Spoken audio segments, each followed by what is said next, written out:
Good afternoon student. बेटा हम पढ़ रहे थे पाठ 8 दो बैलों की कथा, जिसमें मैं आपको समझा चुकी थी कि हीरा और मोती दो बैल हैं। उनका मालिक है झूरी, जो कि एक किसान है और उनसे बहुत प्यार करता है, और हीरा और मोती भी उससे बहुत प्यार करते हैं। लेकिन उसकी पत्नी का भाई घीसू जो है वो उनको आकर के ले जाता है। किस तरह से उनको रस्सियों से बांध के रखता है, खाने के लिए रूखा सूखा भोजन देता है, और जिससे वो रात को भागकर वापस आ जाते हैं। लेकिन उसकी पत्नी इस बात से बहुत ज़्यादा गुस्सा हो जाती है, उसको दोबारा से भेज देती है और वो दोबारा से चले जाते हैं। फिर देखो, घीसू के घर में एक छोटी सी लड़की रहती थी। वह बैलों की दुर्दशा देखती तो उसे बुरा लगता। यानी घीसू की एक बच्ची होगी छोटी, और दोनों बैलों की बुरी दशा को देखकर उसे बहुत ज़्यादा दुख लगता। वह रात को चुपके से उन्हें रोटी खिलाती। दोनों बैल उसके प्यार के सामने अपनी मार और अपमान भूल जाते थे।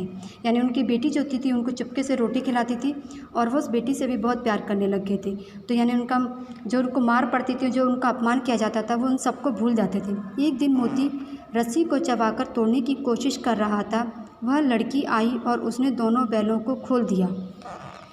दोनों वहाँ से भाग निकले। थोड़ी देर बाद जब घीसा को पता चला तो वह भी उसके पीछे दौड़ा, पर उन्हें पकड़ न सका। अब हीरा और मोती आज़ाद थे। यानी उसकी बेटी ने उसको दांतों से काटा था, तो उसकी बेटी ने आकर के उसको खोल दिया, और जब बेटी ने उसको आकर के खोल दिया तो वो दोनों वहाँ से भाग निकले। रास्ते में उन्हें एक सांड मिला। वह उसकी ओर लपका तो हीरा मोती के होश उड़ गए।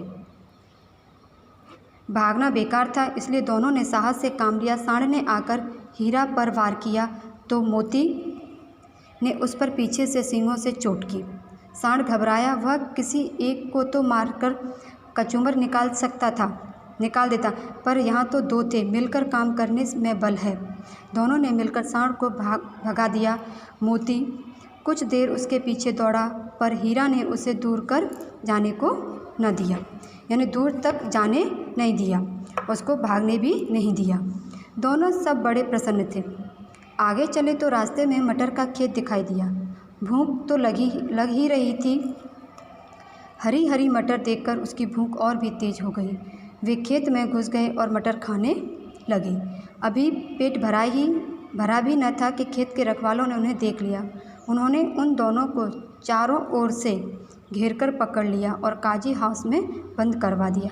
काजी हाउस में जहाँ जानवरों को बंद किया जाता है। हीरा और मोती ने देखा कि काजी हाउस में और भी कई जानवर थे। भैंसें, घोड़े, घोड़ियाँ, बकरियाँ, गधे, सब के सब कमज़ोर और दुबले पतले। वहाँ किसी के लिए न चारे का प्रबंध था न पानी का। यहाँ कहाँ से आ फंसे, उन्होंने सोचा। कौन सोच रहे थे? हीरा और मोती। रात हुई तो मोती ने हीरा से कहा कि अगर दीवार तोड़ दी जाए तो हम बाहर निकला जा सकता है।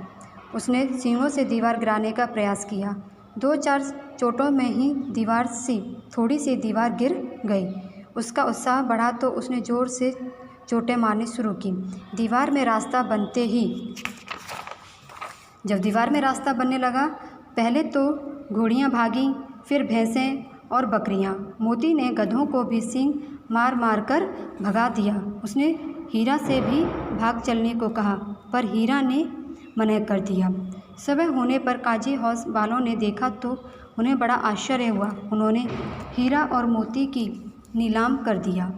यानी हीरा मोती को नीलाम करने का सोच लिया।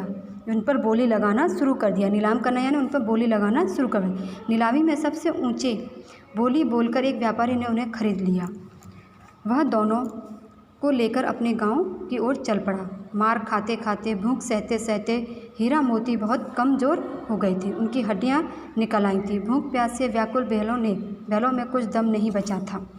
वे चुपचाप व्यापारी के साथ चलने लगे। रास्ता उन्हें जाना पहचाना लगा तो न जाने कहाँ से दम आ गई उनमें। वे दोनों तेज़ी से भागे, आगे आगे दोनों बैल, पीछे पीछे व्यापारी। पर जब तक उन्हें पकड़ते तब तक वे दोनों बैल अपने घर पहुंच चुके थे। बैलों को देखकर झूरी को बड़ी खुशी हुई। यानी झूरी उनका किसान था और उनके पास वो दोबारा से पहुंच के उसको बहुत खुशी हुई। वह उनसे लिपट गया।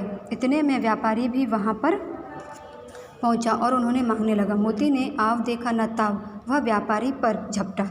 व्यापारी जान बचाकर वहाँ से भागा। झूरी की पत्नी भी भीतर से दौड़ी दौड़ी आई। उसने दोनों बैलों के माथे चूम लिए। तब देखा कि झूरी की जो पत्नी थी वो भी उसके से प्यार करने लगी कि किस प्रकार से वो दोनों बैल इतने अच्छे थे और वो झूरी से कितना प्यार करते थे कि कितने उन्होंने कष्ट सहकर भी वो फिर से वापस झूरी के पास ही आ गए। होमवर्क में बेटा आपको कॉपी में कठिन शब्द और शब्दार्थ कॉपी में करने हैं। कठिन शब्द आप पाठ में से जो आपको नीले शब्द दिए हुए हैं, जो भी आपको पढ़ने में कठिन लग रहे हैं वो लिखेंगे कठिन शब्द, और शब्दार्थ आप बुक में दिए हुए हैं।